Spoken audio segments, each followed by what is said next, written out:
So my name is Lori Noguchi, and I'm a member of the delegation of the Baha'i International Community to the Commission on the Status of Women. And I'm here with a few of the other members of the delegation. Now, the Commission of the Status of Women is actually the 56th session, and this year's theme is Empowering Rural Women. And so we thought we'd share some of the insights we've gained and some of our experience and understanding we've gained through our participation. But first, let me ask if everyone could introduce themselves. Would be ready to start? Yeah, I'm called Elizabeth Kharono. I come from Uganda. I'm Nilakshi Rijkhowa. I'm from India. And I'm Leslie Stewart, and I come from Colombia. So this was my first time participating in the CSW. And, you know, this theme of empowering rural women, I think, is really a critical one. And it's one that I think many of Baha'i communities are very actively engaged in. And as I was participating in different sessions and seeing the documents that are being generated, it seemed that one of the very important themes that has come out and that maybe needs to be explored more fully is that of capacity building, particularly among, capacity building in various places, but in the rural populations. I wonder if you have any thoughts. Yes, I think I would agree that capacity building is central. It is really central to the empowerment of not just the rural women, but also the rural communities. Capacity building in terms of skills, that will enable rural women and rural communities manage their lives better and generate, sustainable livelihoods. Capacity building in terms of organizing themselves in order to be able to say, what their needs and interests are. All of them have been very central in the discussions, in the many groups discussions, but also even in the government deliberations. And capacity building also in the sense of how we're going to learn together as women and men to really open the learning for us to understand how to work together in our communities so that we really can develop those capabilities to generate knowledge about how our relationships should be, how can we really tackle the many important issues that our rural communities are facing. And I think it's not only important the capacity building among the women, it's important the capacity building of the youths too.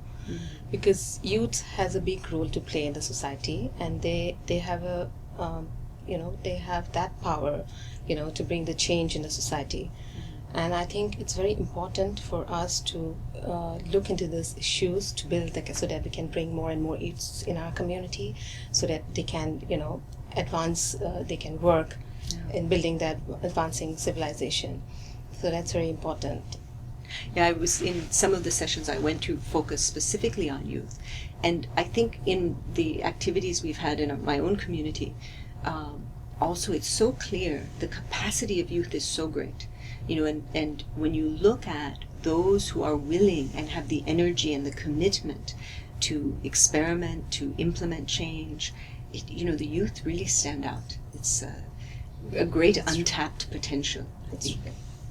And there's a great challenge, I think, because youth, everybody expects from youth that they are at the forefront of eradicating poverty, of overcoming inequality. But there's a great challenge in what is the kind of process of learning and education that these youth are going through that really permits them to achieve that expectation. Because sometimes you find educational systems leading the youth to become very away from their reality, very separated from their own problems. So, a great challenge is how do we release educational processes that really help youth, women, girls and boys and women and men to really understand better their reality, to understand and describe more precisely their problems, so that they can really work together for the betterment of their communities.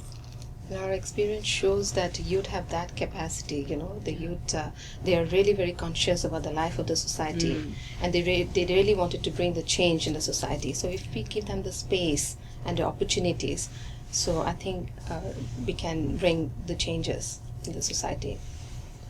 I think another dimension of capacity building, which became very clear in the different sessions, is to actually recognize also the capacities within the communities themselves.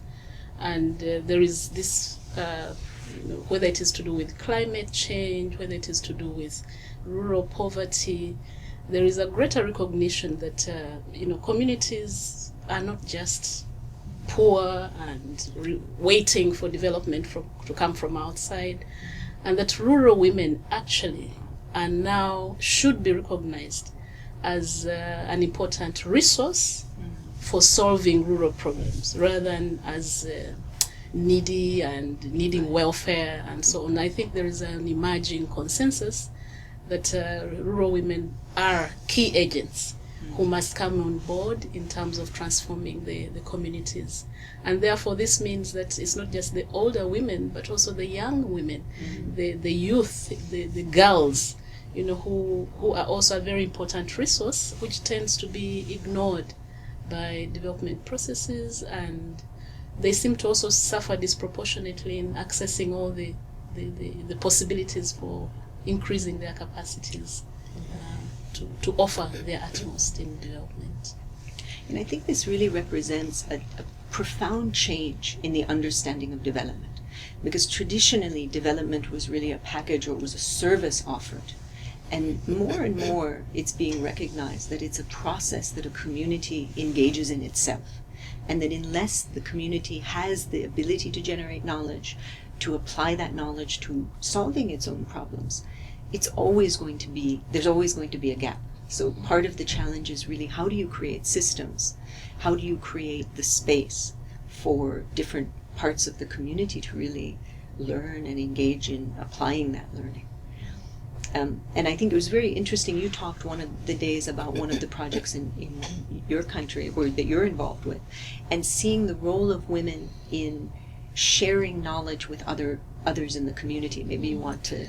Yeah, actually that is interesting, because a very major dimension of this is that solutions have to come from very, at the bottom up solution finding. And one of the issues, thank you for asking about the project, is when there is a recognition of a common problem, and this project I'm involved in has to do with trying to deal with the issue of food insecurity. So everybody knows it's a problem. Now, how do you solve that problem? And through conversations, with everybody in the local areas, it becomes very clear that if it's only women who produce food, they're not going to produce enough food for everyone. And if it's only the old people who are going to the garden to till, then there won't be enough food even for the young people, the youth, and so on. So I think this recognition that problems that affect all of us, we all need to be part of, solving those problems. It's very evident, and it must begin from the lowest level possible. Some problems seem to be huge, like climate change. There's been a lot of discussion around climate change. But however complicated climate change as a subject is, the solutions have to come from below. And recognizing that people have always dealt with climate and changes in weather, and that they have knowledge on how to deal with this. The only difference now is that the change is so drastic that they will need help, from outside, on how to deal with frequent changes in climate, and therefore to be equipped with more knowledge and better skills on how to cope with frequent changes in weather and so on and so forth. So I think the whole understanding that development has to begin from the lowest level possible, that everybody affected by a problem should be part of the solution of that problem, and that outsiders can actually assist with scientific knowledge, with more modern ways of dealing with things, but this can be infused in what people already know to solve those problems, and it's becoming very evident. And I think another dimension of putting really the generation of knowledge at the center is that we really also generate knowledge about, okay, how our attitudes and how our qualities and how are we going to in some way use that spiritual heritage that we have gained through the history of humanity and really solving our problems. So I think that's another dimension that we don't have to forget, that we also have to draw upon all these knowledge that comes from religion, from spiritual truths that can really illumine our decisions at the grassroots. And I think there is an increasing really recognition that those spiritual qualities really are at the heart of this, community empowerment. I'll just quickly say something about food security also, still with those attributes. When we had communities to say what for them food security is, since everybody's talking about reducing hunger, but what does it mean? So it's interesting that people do see almost instinctively that it's not just about food, that it's about relationships, it's about cooperation, it's about a sense of dignity, it's about, it even touched on things like hospitality. If you are food secure, you'll be very warm in welcoming people to your home. And so there are all these attributes which standard definitions of food security cannot capture, and yet they are so important to the way the communities see themselves. So the spiritual dimension of our existence in societies, it is really evident in these processes, which seem to have nothing to do with spiritual issues. And they bring people together because really people of diverse backgrounds will be able to express this, and they do express these needs and these qualities. I think that one of the things that I've seen in working in different communities is that these spiritual dimensions and spiritual principles, whether talked about in a religious context or totally a secular context of addressing sort of practical issues, it really helps to harmonize, and people respond because these are universal values. These are things that are shared regardless of culture, religious background, the hospitality, generosity, caring for one's neighbors. And to think of development without including those aspects is very distorted. Yes, that's right. I think also there is all of us, in fact, at this point, this is how you get the feeling you get in the CSW, that most people are not sure where we go from here, in the sense that this is really terrain which development thinking and practice is not very familiar with. So I think one of the very important dimensions which members of the Baha'i community can contribute at whatever level is how to feel the harmony between what you are dealing with in terms of development with,